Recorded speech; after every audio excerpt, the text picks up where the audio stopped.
सिंह जी के नेतृत्व में, उनके आदेश पे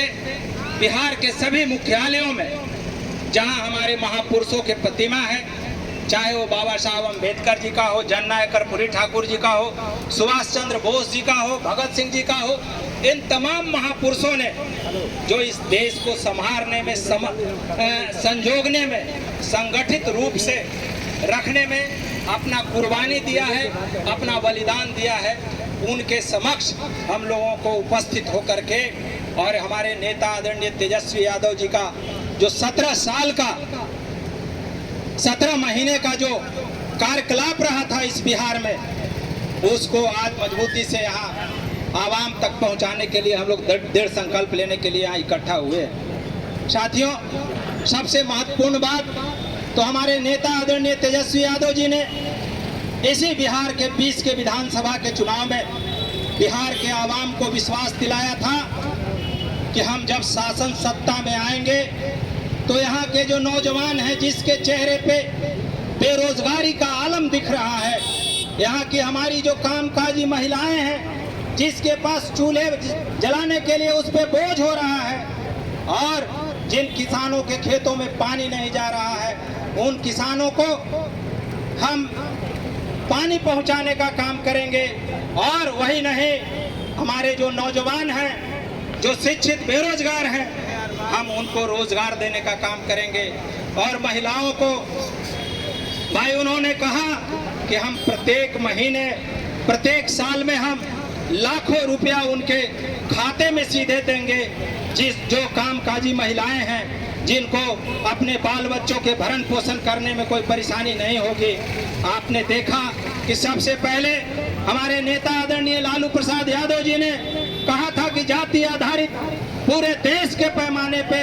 गणना कराओ, और जाति आधारित गणना करा करके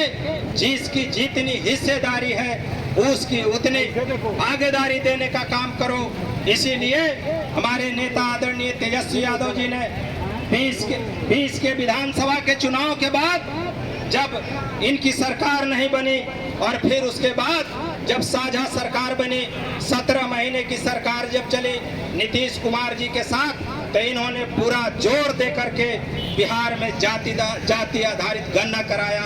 और जिन लोगों की जितनी हिस्सेदारी थी, जितनी भागीदारी थी, उसको आरक्षण का दायरा बढ़ा करके उतनी हिस्सेदारी दिलाने का काम किया। तब तो संयुक्त रूप से पूरे बिहार में लगा उन बेईमानों को भी कि अगर हम मेज नहीं थपथपाएंगे, अगर हम आज यहाँ आरक्षण का विरोध करेंगे, तो हम लोकसभा के चुनाव में जब जाएंगे तो हमसे बिहार का आवाम, बहुसंख्यक आबादी हमसे सवाल करेगा कि आज हमसे वोट लेने के लिए क्यों आए हो। तब उस समय इन लोगों ने सामूहिक रूप से कहा कि हम भी इस आरक्षण का समर्थक हैं। यहाँ आरक्षण 65% नहीं, यहाँ आरक्षण 75% नहीं, यहाँ तो आरक्षण 100% होना चाहिए। लेकिन जब आरक्षण को पूर्ण रूप से लागू करने के लिए संविधान के 9वीं अनुसूची में शामिल कराने की जब बात आई, तो इन्हें सामंती मनुवादी व्यवस्था के पोषकों के द्वारा न्यायालय में जाके चुनौती दिया गया, और न्यायालय में बैठे लोग, न्यायप्रिय लोग बहुजनों के हकमारी के लिए फैसला सुनाया और आरक्षण पर रोक लगा दिया गया। हमारे नेता ने इस चुनौती को स्वीकार किया है कि सरकार, अगर नीतीश कुमार अगर अभी भी डपोर संघ की बात करते हैं, बिहार के लगभग 13 करोड़ लोगों को ठगने का जो काम कर रहे हैं, तो हम इसमें विश्वास नहीं करते हैं। ठीक ही कहा भाई सतीश जी ने कि अगर आप चाहते हैं कि भारतीय संविधान के 9वीं अनुसूची में ये आरक्षण लागू हो, अनुसूची में शामिल हो, तो आप सरकार से समर्थन वापस लीजिए। नहीं तो सरकार को आप चेताइए कि इतना दिन का हम अल्टीमेटम देते हैं कि आप अगर संविधान के 9वीं अनुसूची में आप शामिल नहीं करिएगा, तो जिस तरह रामविलास पासवान जी ने गोधरा से लेकर के अन्य देश में जो घटनाएं घटी थी उसको लेकर के अटल बिहारी वाजपेयी के सरकार को गिराने का काम किया था। तो अब भी